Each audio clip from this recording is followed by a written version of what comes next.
Hi friends, പുതിയൊരു വീഡിയോയിലേക്ക് എല്ലാവർക്കും സ്വാഗതം. അങ്ങനെ ചിന്നുമോളെ കാണാനും രേവതിക്കുട്ടിനെ അന്വേഷിച്ച് വന്ന ആള് വന്നിട്ടുണ്ടായിരുന്നു. അപ്പോൾ രേവതിക്കുട്ടിയുടെ കാര്യം ഒന്ന് ചോദിച്ചറിയട്ടെ.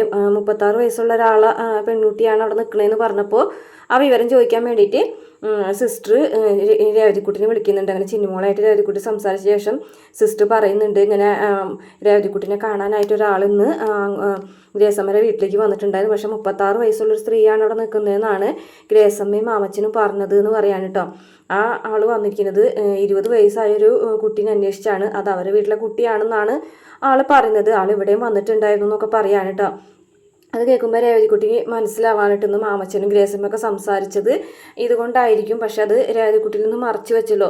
അപ്പോൾ രേവതിക്കുട്ടി ഗ്രേസമ്മനോടും മാമച്ചനോടും ചെന്ന് ചോദിക്കുന്നുണ്ട്, ഇന്ന് എന്നെ അന്വേഷിച്ച് ആരെങ്കിലും ഇങ്ങോട്ട് വന്നിരുന്നോ എന്നൊക്കെ ചോദിക്കുന്നുണ്ട്. അപ്പോൾ ഗ്രേസമ്മയും മാമച്ചനും തുറന്ന് പറയാനായിട്ടോ എല്ലാ കാര്യങ്ങളും. അതിനുശേഷം പിന്നെ കാണിക്കുന്നത് ഹരിയാണെന്നുണ്ടെങ്കിൽ രാജീവനെയും ശിവനെയും കൂടെ ചോദ്യം ചെയ്യാണ്. എന്താണ് ഇങ്ങനെ പെട്ടെന്ന് ഈ ഒരു കാര്യത്തിൽ, അതായത് അലീനനെ കടപ്പാട്ടൂരിൽ നിന്ന് പറഞ്ഞയക്കാനുള്ള കാര്യത്തിൽ നിന്ന് പിന്മാറിയതെന്ന് ചോദിക്കുമ്പോൾ ഗംഗാധരൻ വരികയാണ്. എന്നിട്ട് ഗംഗാധരൻ ഹരിനെ പറഞ്ഞ് മനസ്സിലാക്കാണ്, അലീനനായിട്ട് യാതൊരു വിധത്തിലുള്ള പ്രശ്നങ്ങളും ഉണ്ടാവാൻ പാടില്ല, മോശമായിട്ട് പെരുമാറാൻ പാടില്ല, അലീനനെ സ്വന്തം പെങ്ങളായിട്ട് കാണണം, പിന്നെ കടപ്പാട്ടൂരുകാരുമായിട്ട് നമുക്ക് യാതൊരു വിധത്തിലുള്ള പ്രശ്നങ്ങളും ഇനി ഉണ്ടാവാൻ പാടില്ല, ഇനി ഉണ്ടാവുകയും ചെയ്യരുത് എന്നൊക്കെ പറഞ്ഞിട്ട് ഭീഷണിപ്പെടുത്തുകയൊക്കെ ചെയ്യുന്നുണ്ട്. നേരെ ഹരിക്ക് അത് ഒട്ടും തന്നെ ഇഷ്ടപ്പെടുന്നില്ല കേട്ടോ. ഇതുവരെ ഉണ്ടായിരുന്ന ആൾക്കാരെല്ലാം, ഇപ്പോൾ രാജീവനും ആണെന്നുണ്ടെങ്കിൽ ശിവനും ആണെന്നുണ്ടെങ്കിൽ എല്ലാത്തിൽ നിന്നും പിന്മാറിയെന്ന് കേൾക്കുമ്പോൾ ഹരിക്ക് ആകെപ്പാടെ ദേഷ്യം വന്നിട്ട് പോകുന്നുണ്ട്.